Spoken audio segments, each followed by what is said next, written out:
I'm announcing today that San Diego County is taking big tech to court.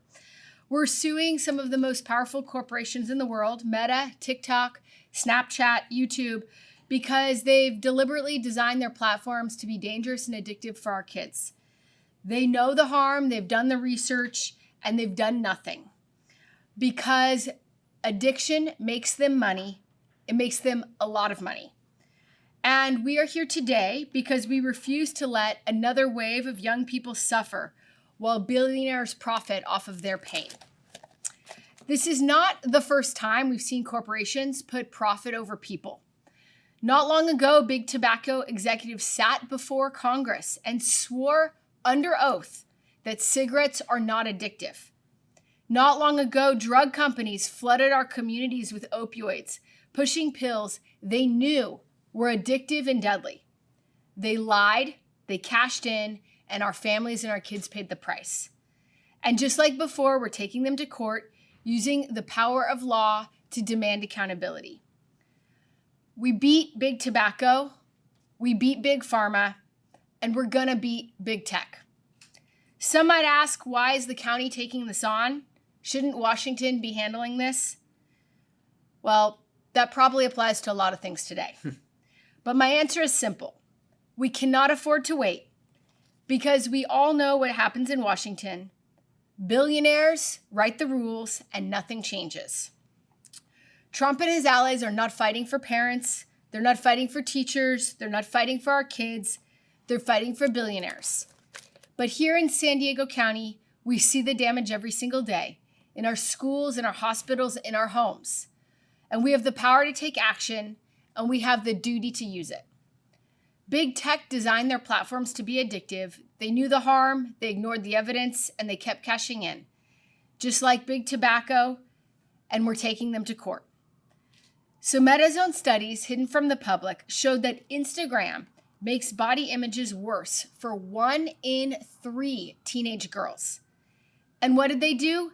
Nothing, because addiction is profitable. And it's not just Meta. Snapchat, TikTok, YouTube all use the same tricks.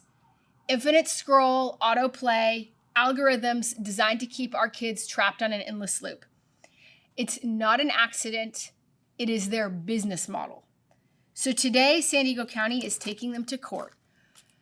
And we're demanding real industry reforms because social media does not have to be built for addiction. It can be built to empower users, not exploit them. It can be built to provide information, not create addiction. And that means banning predatory features like infinite scroll and autoplay, features designed to keep users hooked no matter the harm.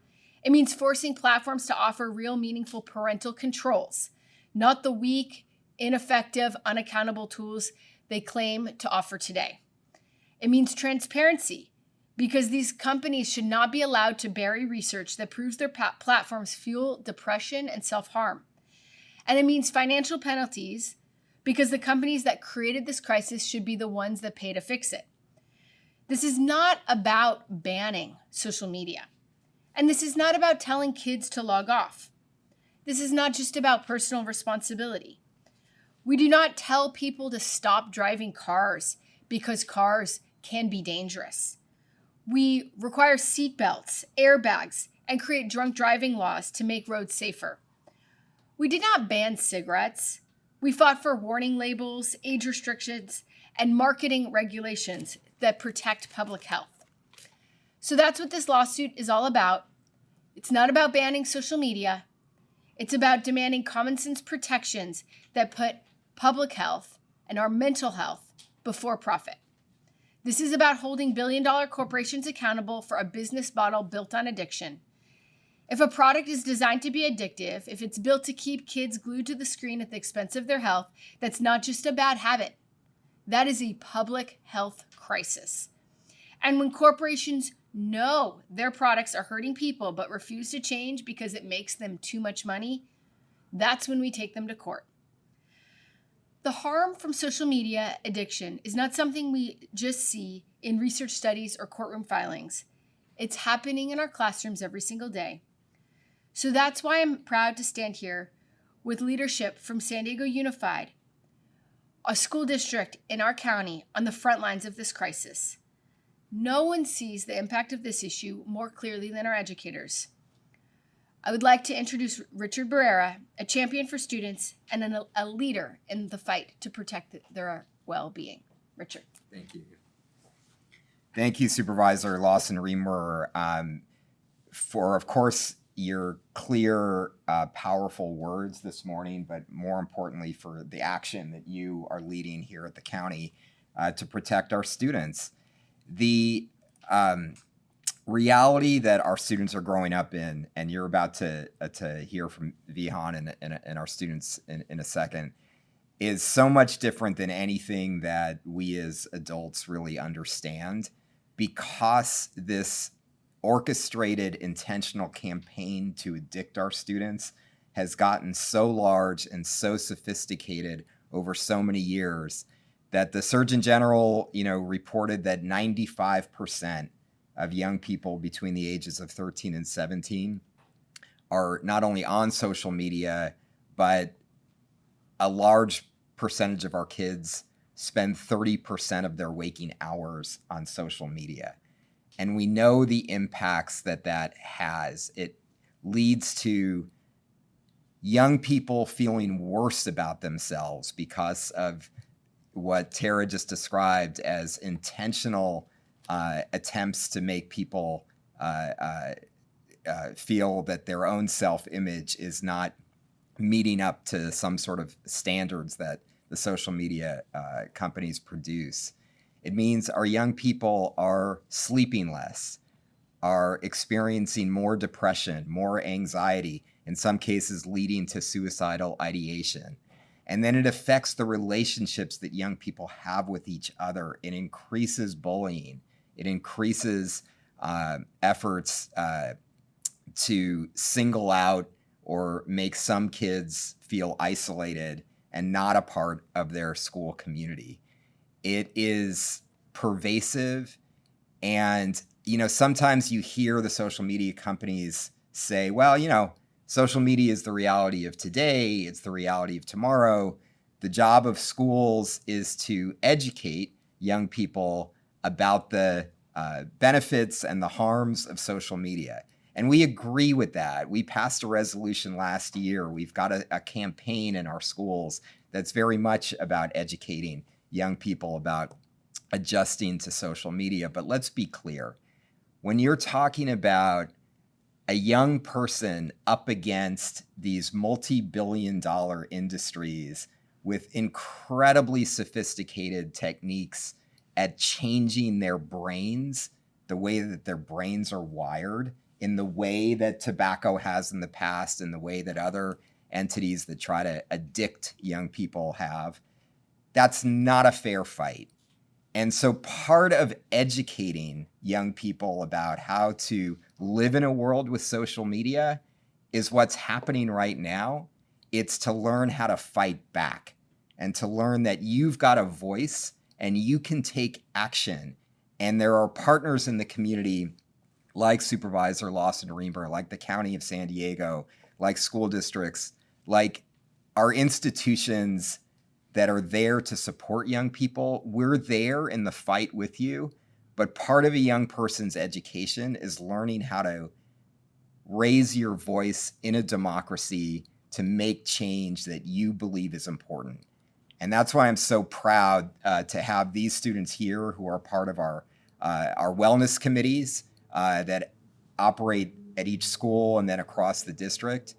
And very proud and to introduce you to Vihan, who's going to give some perspective of a student who's willing to say, I see what's happening to my friends, to the people I go to school with, and I'm willing to stand up and fight for what's right. So please, everybody, if you could make a moment for Vihan. Yeah. Thank you so much, Mr. Richard, for the introduction. Good morning, everyone. My name is Vihan Bhardwaj. That's Vihaan Bhardwaj, and I come here today as a high school student and a passionate mental health advocate. 5 years ago, I downloaded my first social media app. At first, it served as a powerful way for me to connect with my extended family, most of whom live halfway across the world. As time progressed, however, and the realities of being a teenager set in, I entered a highly vulnerable phase of my life. At this point in time, the definition of social media changed for me. Feeding off of my insecurities, I was presented content that kept me hooked to my screens. And instead of connecting me, social media kept me disconnected as ever, keeping me lost in chasing the deceptively perfect lives of the seemingly perfect influencers that I was targeted to. This is when I realized that social media capitalizes on vulnerability. It capitalizes on insecurities. It capitalizes on youth like me by using manipulative algorithms to create and perpetuate a world that does not exist, and to put that world in front of us to make it feel that the real world around us and the real lives we live are worth less. In such a vulnerable phase, many of my peers, including myself, remain oblivious to the game social media, much like any other drug or addiction, plays with our minds. Its algorithms are meticulously engineered to seize every last shred of our attention, allowing it to siphon away the precious time that me and my peers believe should be devoted to what truly matters to us at this phase of our life. Things including sports, theater, music, studying, and advocacy. And that is why today I stand before you to commend and wholeheartedly support Supervisor Lawson-Remer's proposal. And that's why today I stand before you to wholeheartedly commend Supervisor Lawson-Remer's proposal to hold social media companies accountable for the manipulative nature of their platforms, ensuring the youth of our county and the youth of our country are protected from exploitation and given the agency to navigate these digital spaces responsibly. Social media is powerful, but with the collective determination of everyone standing here today, we can ensure that this power serves as a force for good and not a force for harm. We will all continue to fight to ensure that social media companies become forces of enrichment rather than engines of exploitation, uplifting rather than undermining, and wielding their influence with responsibility rather than the reckless disregard to my generation which we so plainly see today. Thank you. Thank you so much, Vihan. Thank you so much to School Board Trustee Richard Barrera. We've all heard now for many years from our educators and most importantly our students, and we've heard it again today. The message is clear. Social media addiction is fueling a mental health crisis, and big tech knows exactly what they're doing. And while families and teachers and mental health professionals are dealing with the fallout, big tech's billionaires are getting richer. Mark Zuckerberg, Elon Musk, they've built their fortunes on exploiting young people, profiting off of addiction, manipulation, and division, shielding themselves from accountability. They don't want regulation. They don't want oversight. They want to let our companies keep raking in billions, no matter the cost to our kids. But in San Diego, we're fighting back because if the federal government will not stand up to big tech, we will. This lawsuit is about fighting for our kids and our families, a fight big tech does not want us to win, but we will. Because when we take on billionaires who put profit over people, we will win that fight. And with that, we're happy to take questions. Thank you.